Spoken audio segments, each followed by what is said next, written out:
Is simply offending somebody an arrestable offense? I'm Marco Perri. Welcome to the Perri platform.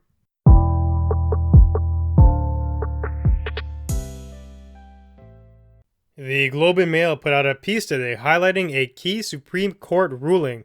The question it essentially sought to answer was, should someone get arrested for upsetting someone else? Kinda silly, but this is the reality we're faced with today. Here's some context before we talk about the ruling. In 2009, yes, a decade ago, a man named Randy Fleming was walking to a flag rally. In this area that he was in, there were protests occurring between residents and some First Nations people over a plot of disputed land. Prior protests occurred, and sometimes they escalated into violent outbursts. So, Randy was walking along the road, and he was carrying a Canadian flag, and he was attempting to join in the protest. 3 cops encountered him along the way, and their job was to make sure that the opposing parties didn't start fighting. When they saw Randy, the police for some reason freaked out. They turned their cars around, and they presumably approached him according to the detailed report. This action quite literally forced Randy off the road and directly onto the disputed land, so he was pretty much already there. He was at the entrance, and as the cop cars turned around, there wasn't much space for him, apparently, and he jumped over the fence into this land. Some First Nations protesters saw Randy on the land, and they got pretty triggered apparently. They started to move towards Randy, and the article is funny. It says they either walked or they jogged. Pretty big difference there, especially in terms of intent. If someone's jogging at you, it's very different when compared to someone walking at you, especially when you're just standing in one place. So, Randy continued to just stand there, and he held his ground. Police were yelling at him to cross back out of the disputed territory, but Randy basically turned into a rock, and he just remained there. The police then proceeded to arrest him. They ordered him to drop his flag, but he refused, so they forced him to the ground and permanently injured his arm. Randy was held for over 20 hours in jail, and he was charged with resisting arrest. He appeared in court 12 times before the charges were finally dropped. The main question here, now you heard the context, is why was he arrested in the first place? The police did not have grounds to make that arrest because Randy had not committed a crime. He was also not suspected of trying to commit one either. The man literally just stood there with his Canadian flag as 2 people from the opposing party approached him. The police rebutted by claiming that there was a precedent actually that allows them to arrest a law-abiding citizen in order to prevent an anticipated breach of the peace. The police openly stated they did not think Randy was about to break the law, but they feared the people who disagreed with his protest would by attacking him. That's some of the most backwards rationalization I've ever heard. Let's break that down. First of all, they did not think Randy would break the law and he was a law-abiding citizen. Why would he be arrested given those contexts? Then, the second part.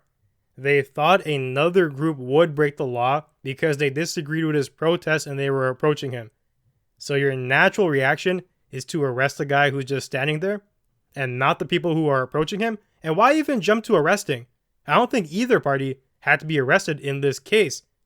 Then, the third thing here, they feared he would be attacked for having a different stance. Is that where society has crumbled to? And that was back in 2009. Things seem to be getting a lot worse, and to top it all off, it was simply speculation on the part of the police. Oh, we believe there would be a breach of the peace, so we arrested you.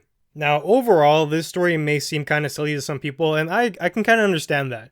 It came off that way to me at first, but there's an underlying message here that I'm going to outline in the next couple of minutes. But first, Randy won this case in the lower court. Then, it got taken to the appeals court, and he lost. The appeals court said, given the nature of the protest, the police were justified in their action. Luckily, that was not the end of the story, but for a second, let's pretend it was.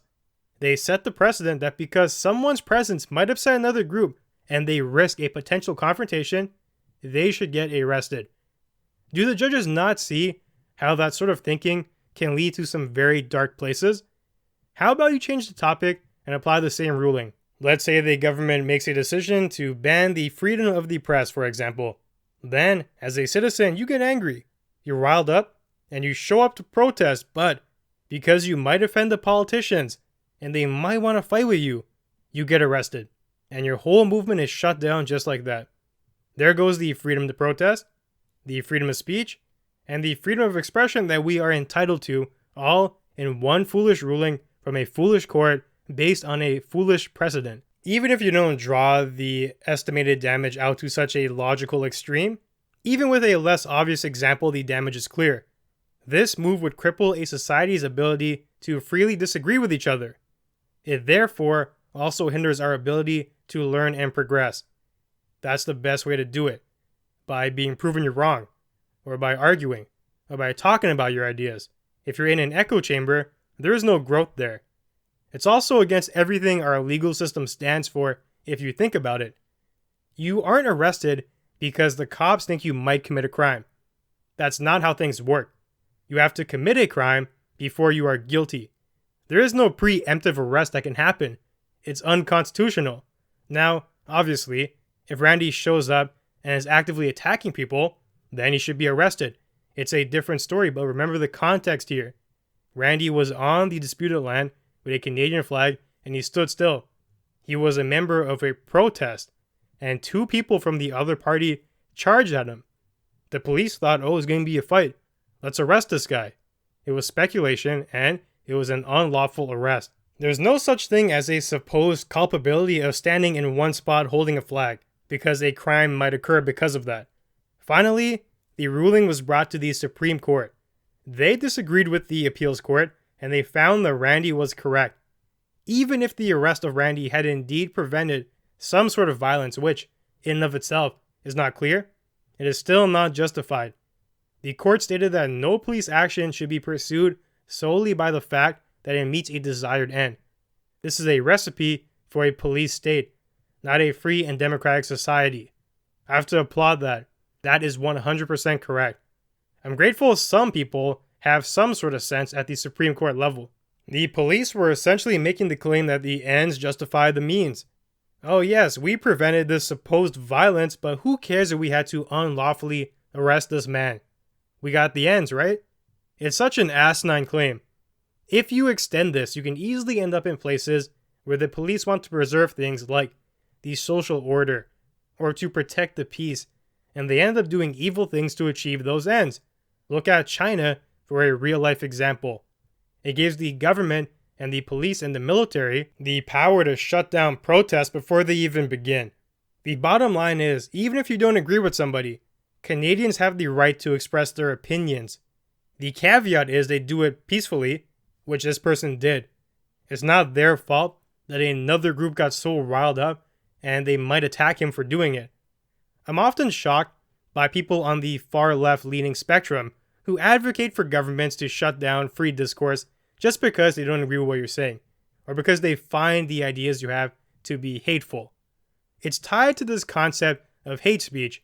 The problem is, who gets to define that? Who gets to put a definition to hate? It's a very malleable term, and it can be bent to suit any agenda. Literally.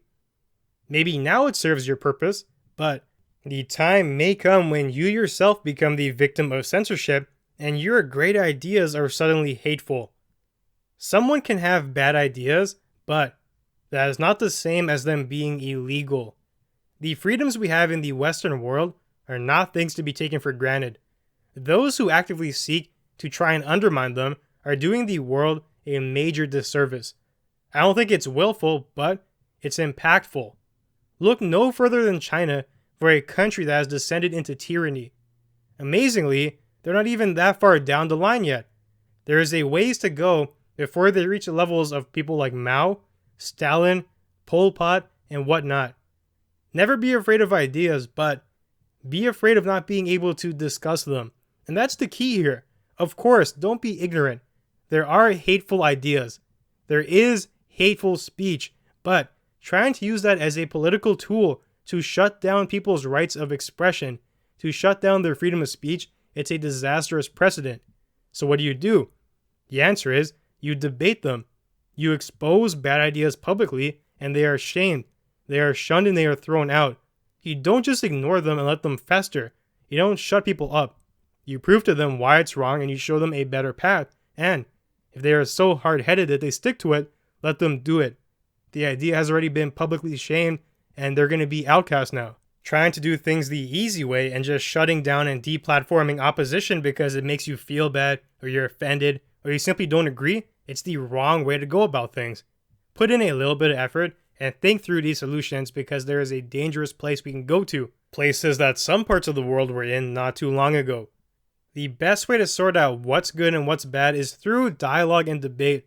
Also, one thing to also mention, this entire legal process took 10 years. If you think what I'm saying is obvious, it's clearly not. One appeal court even ruled in favor of the police. We got some clowns on that board, and maybe, if they had their way, I would be arrested for saying that. This is not a reality we want to bring about in Canada. It should be avoided at all costs. So, that's about it for today. If you enjoyed the content, be sure to leave a review and share. You can also find me on Twitter at Perri Platform. I'll see you soon.